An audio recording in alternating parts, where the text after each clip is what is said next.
কত যে আলো ভরা সুদূর গগনে। এই দেখো আমাদের বাড়ির গোপু সোনা কি সুন্দর দোল খাচ্ছে। আর এদিকে ছোট্ট করে সকাল সকাল বাড়ির মনসা পূজাটাও হয়ে গেছে। আর গোপু সোনাকে একটু ভোগও দিয়ে দেওয়া হয়েছে। আর আমি এদিকে তাড়াতাড়ি সব কিছু ঘরের করে মনসা পূজার অঞ্জলি দিতে চলে গেছিলাম দিদির বাড়িতে। দেখে শুধুই আমি পৌঁছাতে পৌঁছাতে এদিকে ঠাকুরমশাও চলে এসেছে।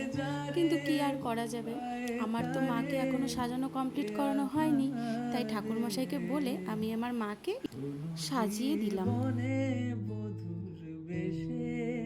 আর দেখো মাকে পুরোপুরি সেজে আরো কত সুন্দর লাগছে দেখতে।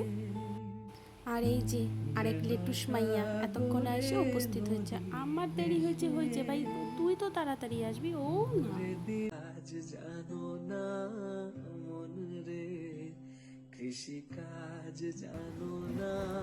এইতে গন্ধ পুষ্পে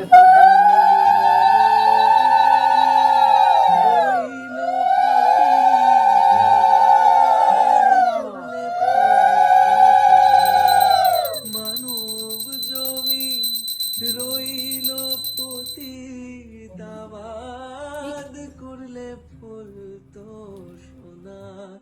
মন রে কৃষি কাজ জানো না, মন রে কৃষি কাজ জানো না।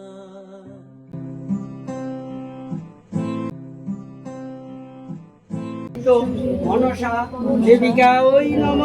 সবাইটার মধ্যে দাও আমি সচ্ছি দারু যে বসু সখী নাম বিতা জড়িত। এই তো এদিকে ভালো মতন পুজো সম্পূর্ণ হয়ে গেল। তারপর আমি আর শম্পা দুজনে মিলে চলে গেছিলাম ঘাটে। ওদের বাড়ির নিয়ম হচ্ছে যতক্ষণ না ও দুধকলা নদীতে ভাসাতে পারে ততক্ষণ ওরা কিছু খেতে পারবে না।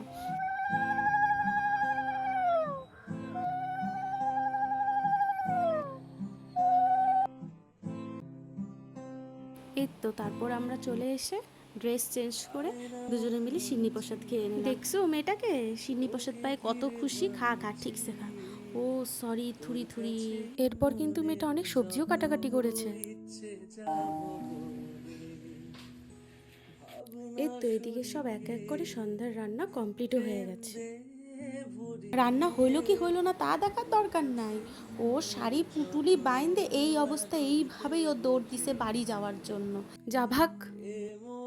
সন্ধ্যার পর এতই ব্যস্ত হয়ে উঠেছিলাম আর কোনো ক্লিপই নিয়ে হয়ে ওঠা হয়নি। তো চলো আজকে এতটুকুই, দেখা হবে সুন্দর একটি অন্য ব্লগে। টাটা।